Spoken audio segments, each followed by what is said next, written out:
L'interdiction temporaire de marche et de manifestations assimilées à Cotonou, la capitale économique du Bénin, continue d'alimenter les débats.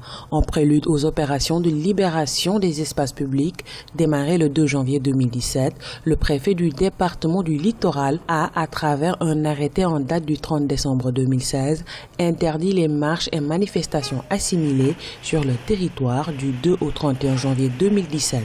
Raison évoquée, l'effectif restreint des agents de la force publique. Ces derniers sont pour la plupart mobilisés pour les déguerpissements.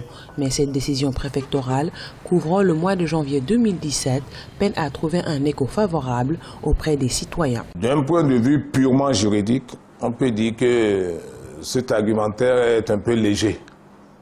Parce que si on met dans les plateaux d'une balance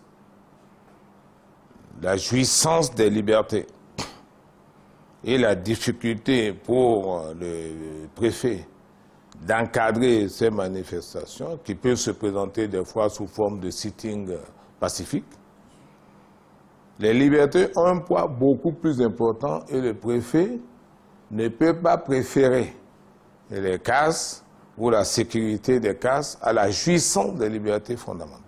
Il y a environ 2 mois, 7 chaînes de télévision et de radio ont été suspendues par la haute autorité de l'audiovisuel et de la communication pour non-respect de leurs conventions. Toute chose que trouve anormale l'Union des professionnels des médias du Bénin qui avait d'ailleurs projeté les sit-ins les 13 et 18 janvier 2017 sur le siège de la haute autorité de l'audiovisuel et de la communication pour demander la réouverture de ces médias. Des manifestations qui ont été reportées en raison de l'application de l'arrêté préfectoral.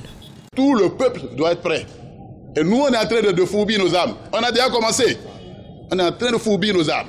Nous n'allons pas accepter que les libertés, ce que nous avons chèrement acquis, qu'on vienne empêcher. S'il n'y avait pas les libertés, ceux qui sont là aujourd'hui ne seront pas là. Au Bénin, la liberté de réunion et de manifestation sur la voie publique est garantie par la Constitution. Face à la décision préfectorale, des voies de recours pour établir la liberté d'expression et de manifestation dans le pays existent, notamment la saisine de la Cour constitutionnelle. Recours que comptent faire certains syndicats qui trouvent cet arrêté restrictif pour leur liberté.